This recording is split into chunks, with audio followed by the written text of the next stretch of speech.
They don't see the professional woman. They don't know I have a doctorate. And so they treat you like they presume who you are. Discrimination is alive and well. And I can only tell you that there are many Hawaiians that have no means of being recognized. They're just ordinary people. We will hear from people about their treatment when they go to get services somewhere. She's a strong woman. Push her and she'll push back. Next on Long Story Short, a longtime champion for Native Hawaiian healthcare needs and advocate of the traditional Hawaiian diet, Dr. Claire Hughes. Long Story Short with Leslie Wilcox is Hawaii's first weekly television program produced and broadcast in high definition. Aloha mai kako, I'm Leslie Wilcox. We're about to talk with a living treasure, Dr. Claire Hughes, the state of Hawaii's first registered dietitian of Hawaiian ancestry, awarded the honor by the Honpa Hongwanji Mission of Hawaii in 2011. But Dr. Hughes didn't always feel valued. In fact, there were many times she felt dismissed. That's one of the reasons for her lifelong pursuit of education, which included earning a PhD. Her tremendous dedication and strong will have helped her advance Native Hawaiian healthcare initiatives, including research showing the benefits of a traditional Native Hawaiian diet. Claire Hughes' small kid time was spent on a sugar plantation. Growing up in the late 1930s, she was among the thousands living in various plantation camp communities that were generally segregated along ethnic lines. At Kekaha Sugar on Kauai, Claire and her parents and two siblings lived in Haole Camp with its superior accommodations.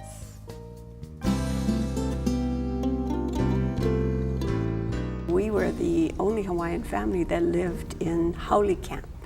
And Haole Camp is where all the managerial staff are. So my father started out as the engineer on that company plantation, and then he moved to personnel director. So we lived in Haole Camp. And at the time, I wasn't really aware that I should be on edge because I was the only Hawaiian. And it wasn't too obvious to us because there were a couple other graduates from Punahou School, which is the school my father graduated from. And so we were quite at home. We had friends that lived maybe a block and a half away that were Hawaiian. So we were not alienated totally from people who were Hawaiian. And I really had no idea that Haole Camp was that special until I was way into adulthood and met a young lady who lived on a plantation. And when I disclosed that I lived in Haole Camp, she was so impressed. What made Haole Camp different from the other camps? Okay, well, we had homes that were ranch style, one level. They were on about an acre of property. The backyard went back forever. My mother had a banana tree farm and pets back there, ducks and all kinds of things. But down in Japanese camp, the homes were much closer, and things were not as pretty. We had gardeners that came in that helped us do the yard work. And then Filipino camp was just about like Japanese camp, but there were definite camp demarcations, and you could tell by the look of the camps that Japanese camp had a lot of shoji door type things. And so in Portuguese camp was where there was a big outside oven, and it was right next to the school, and on certain days all of the Portuguese ladies brought their bread out and cooked it in this big oven. And as a kid, I can remember thinking, oh, the smells were so good. So Haole Camp had bigger yards, free gardeners, and Yeah. what else? Well, we had the latest of things. We had a washing machine, number one, and everybody was outfitted with that. And then we had crank phone, party line. And so there's just a box on the wall with a speaker that came out and an earpiece you picked up. And when you wanted to call somebody, you picked up the receiver and you cranked the phone. And our phone was one long and two short. So you crank 1, 2, 3 if you wanted to call home. And then if you wanted to call anybody else, my mother would say, Auntie Esther is 3 shorts and 1 long. So you go 1, 2, 3, and then crank one more time around. When you say party line, who could listen in? Anybody. Everybody heard the ringing and they know, ooh, the Hugheses are getting a phone call. Even though you had these big lots, they could Oh, hear? yes. Oh, well, they pick up the receiver. And, you know, in those days, if you picked up on the ring, nobody knew, and you could listen to the whole thing if you wanted to. You know, children didn't get to use the phone a lot. It was usually to deliver a message. There were many things we're not allowed to do, and we listened.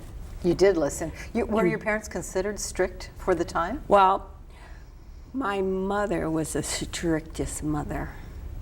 And my father was kind of not so strict. And so we knew we could work my dad for things, and that my mother was very difficult. I ran away from her one day because I didn't want to do something. I ran away. Physically ran, and I ran into the neighbor's yard, and she called out. All the kids over there were, "Catch Claire," and they caught me, and I got a whipping with panic sedge. With panic sedge branch? Yeah. We had to go pick it ourselves and then bring it to her. Did you try to find one that wouldn't hurt? Well, I always, Lolo, thought the skinny ones were the better ones, so I'd try and get a small skinny one. Well, those are more pliable and were stung in the eye when you hit you a whack. So I learned very quickly, get the big brittle one because it might break. And then she'll stop? Yes. How many whacks did you get? Oh, it depended. That day I think I got quite a few. Yeah, I did. Dr. Claire Hughes' family eventually moved to Oahu, where she attended Kamehameha School. She says her career path involved a bit of serendipity. When her mother pressed about her career plan, she blurted out the first thing that came to mind because she'd just read an article that mentioned it: dietitian. Once committed, she stuck to that off-the-top-of-her-head choice. Fighting homesickness and struggling through her courses at Oregon State University, she earned a bachelor's degree in science. On her return to the islands, she couldn't find a job in the dietetics field and settled on work in school food services. In the late 1960s, she found a foothold in state government, which became a career of more than 30 years at the Department of Health. She started out as a clinical dietitian and public health nutritionist. While working and raising 2 children, Claire Hughes studied for and received her Master's of Science in Public Health Nutrition. She saw education as an equalizer in an imperfect world. And then later, much later in my career, I was representing Hawaiians and Hawaii sometimes in national meetings. And especially in the Hawaiian things, I noticed, because you're with other ethnic groups, yeah, that I was being looked down upon often because I was Miss Hughes to them. I was not doctor, right? One time I got very angry at this one man who was about 6'10", and And what did you do? and I would, I was so hot, and I thought I'd like to just punch him, and I thought better of it because he was so much bigger than I. And he's one of the ones that said, "Oh, you're not. I don't know what to call you." I said, "What do you mean?" And he looked at my table tent, and I turned it around and said, "Claire Hughes." So I said, "Well, you can call me Claire, you can call me Hughes, or you can call me Hey You. I don't care." So he was really angry, and he had all these bars on his shoulders. So I just said, "Okay, Claire, don't get smart. You're playing a game in a arena with people who have skills that surpass yours. So don't get smart. Go get a degree, so they have to treat you like you're an equal. And besides that, you will better represent your people." So I bit the bullet, and I went back to school. It took me 8 years because I worked full-time and went to school.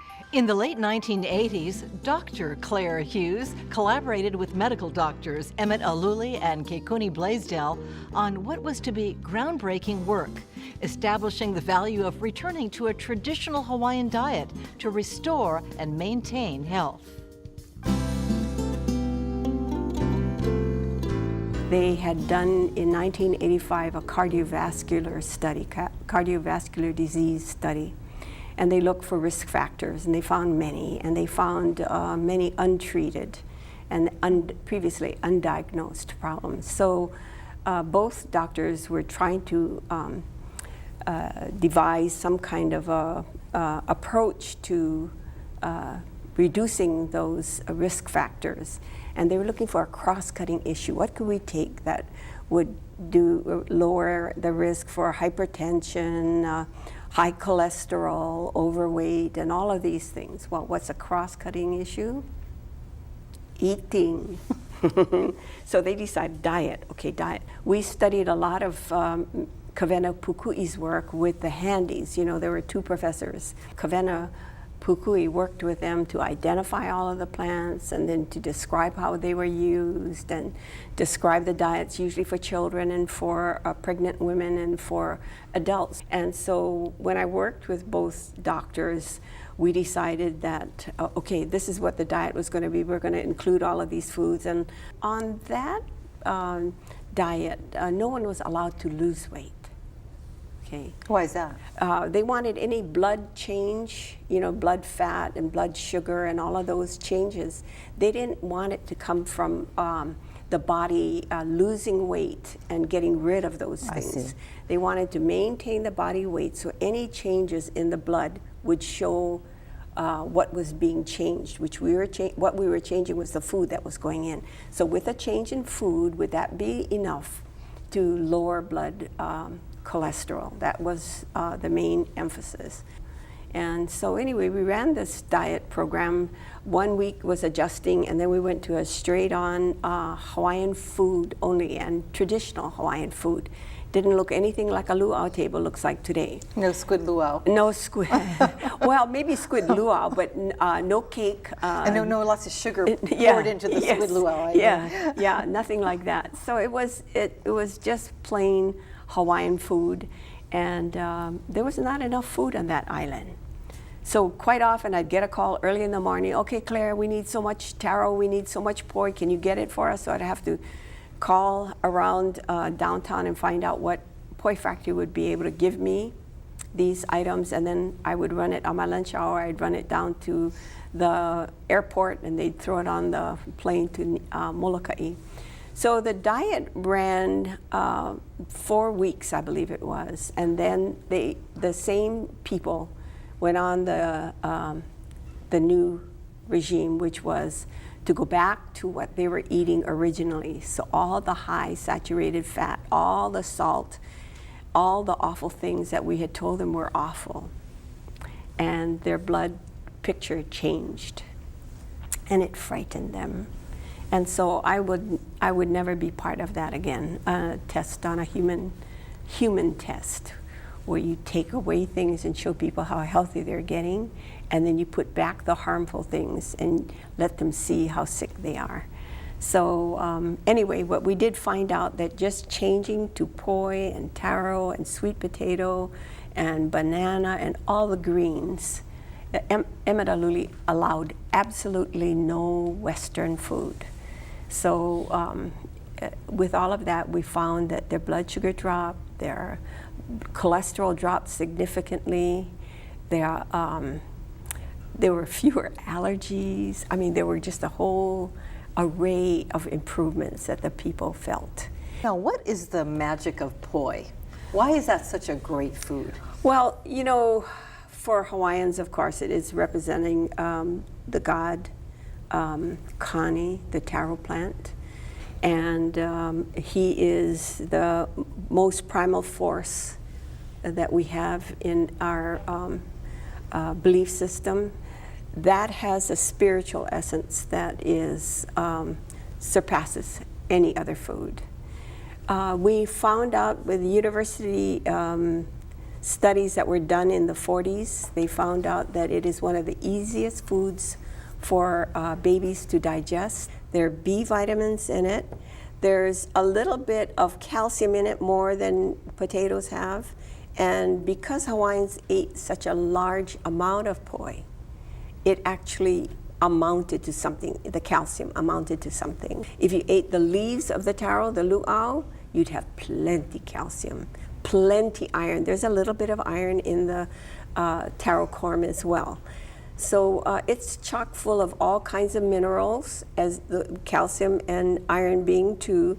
And then, of course, It's starchy, so you have a good source of calories for the day. When you've talked about doing things on behalf of Native Hawaiians to study diet, you've talked about rushing to do it during your lunch hour or after hours.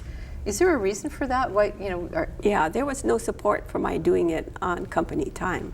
And you worked for the state health department. Yeah, So you represented all people in the state. Yes. Health-wise. Yes. Why wasn't there support? Well, it was a particular decision of my boss. So I had to do this all. When the calls came in from Molokai, they had to be very short. No talking and getting into long, drawn-out conversations. That was frowned upon. And then I would have to make the arrangements very surreptitiously. Is that the word? And make the call to the poi company. And I had one poi company who thought surely I was Chinese. And so he'd allow me to have poi. He was Chinese, old Chinese man. And I'd go and ask him if it had, you got taro? No. And he'd look at me and I'd have this forlorn look on my face and he'd say, wait. And then he'd go behind and get what I wanted and bring it to me. Here. So I just let him think I was Chinese. My mother taught me that long ago. People think you're something, just say yes and act nice. And so I would have to do all of that work on my own time. So lunch, I often had no lunch.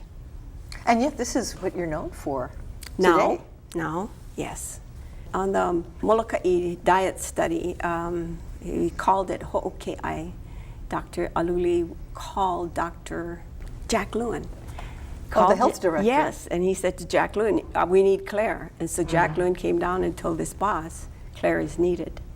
So they had to find money to send me over there to be part of this, because that is what the department's supposed to be doing, supporting doctors in the community. So that's how I got to do that. That's how you got to be legit on your Native Hawaiian diet. Yeah, and that, Jack Lewin was not too long ago, so that's how Took a while for this way of thinking to come back. Yeah, to give support.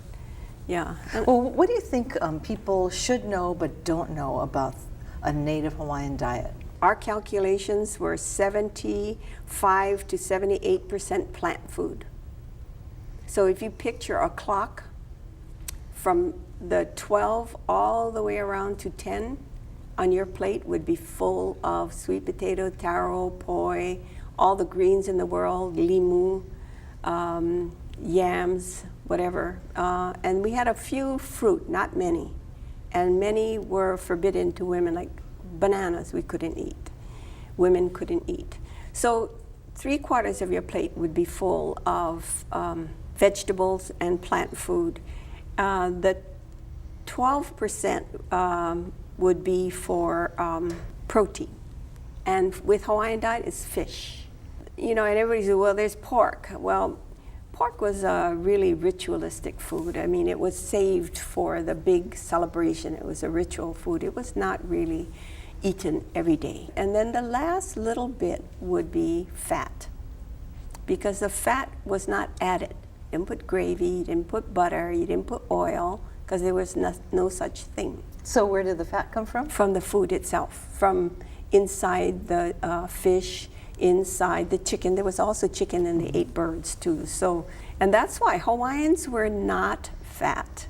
The first Europeans described them as tall, lean, muscular, very agile, and very athletic. Yeah, we were taller than Captain Cook, who was about 5'2" or 3". Really? He was a squirt. They were very impressed with the stature of Hawaiians. Outside of her full-time job with the Department of Health, Dr. Claire Hughes helped secure federal funding for culturally based health and nutrition programs. Her drive and dedication led to a comprehensive report on Hawaiian healthcare concerns. Dr. Hughes was selected to be part of a panel called upon to testify before the U.S. Senate. The end result was the Native Hawaiian Healthcare Act of 1988.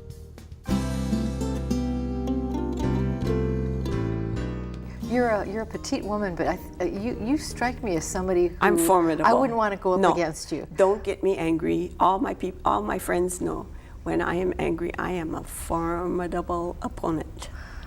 What gets you angry?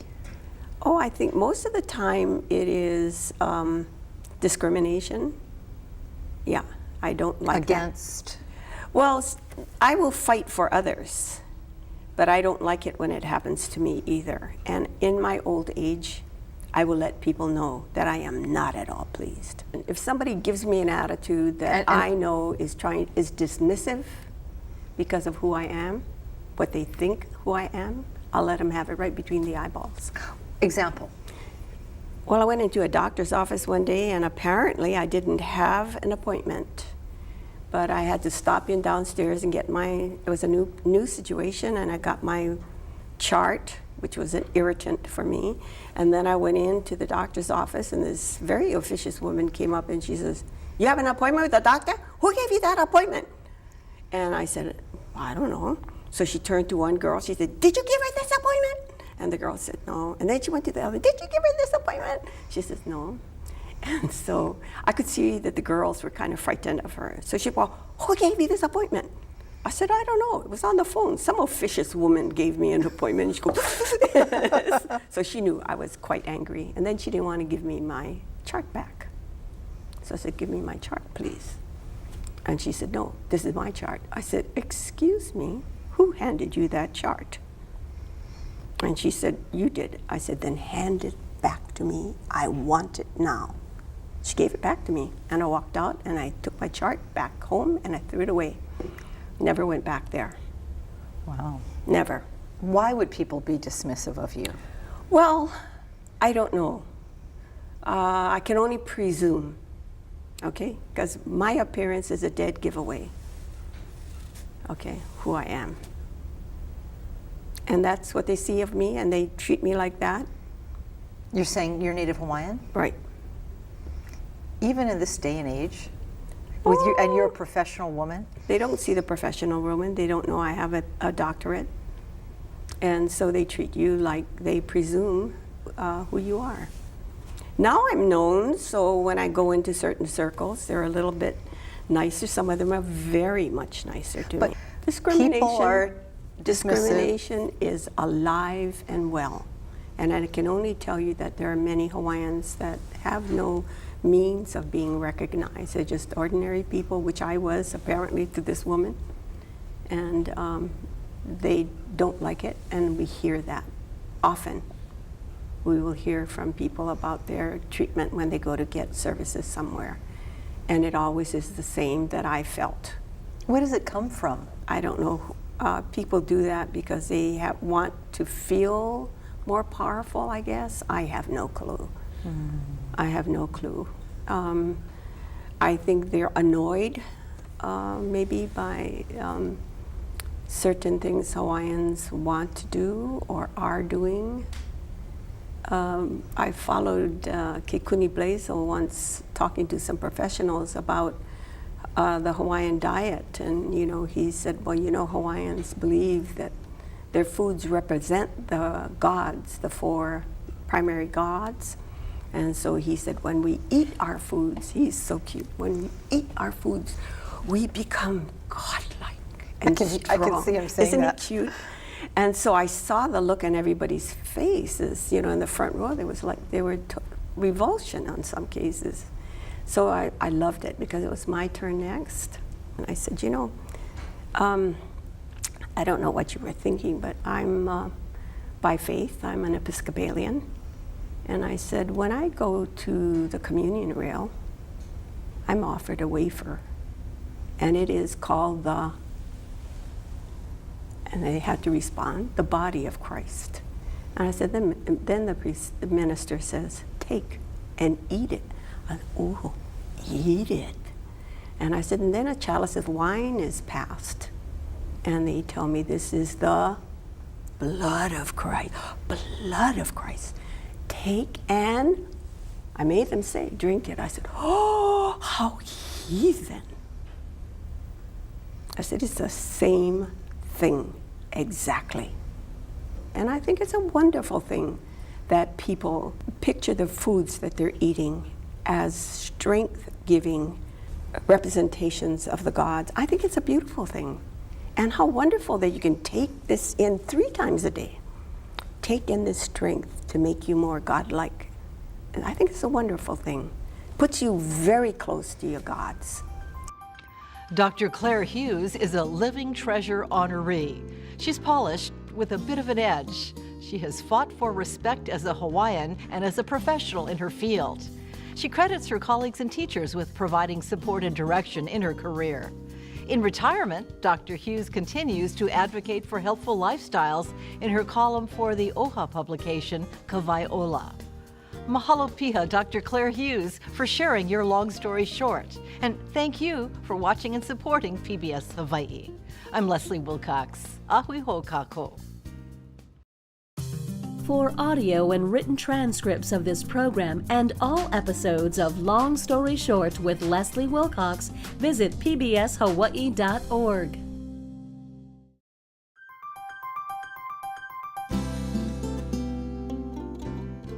And quite often when they ask me for my CV, I'll send it to people and they go right down the list of what degrees I have. And you can just see the kids get just so bored, like, okay. I said, what does that mean? And they didn't know. So I said, it means that you could learn your entire life long. You don't have to stop. You can keep on going and keep on going as long as you want to. You can always learn. So I thought, oh, good one. I don't know, the ancestors sent me that one, I think.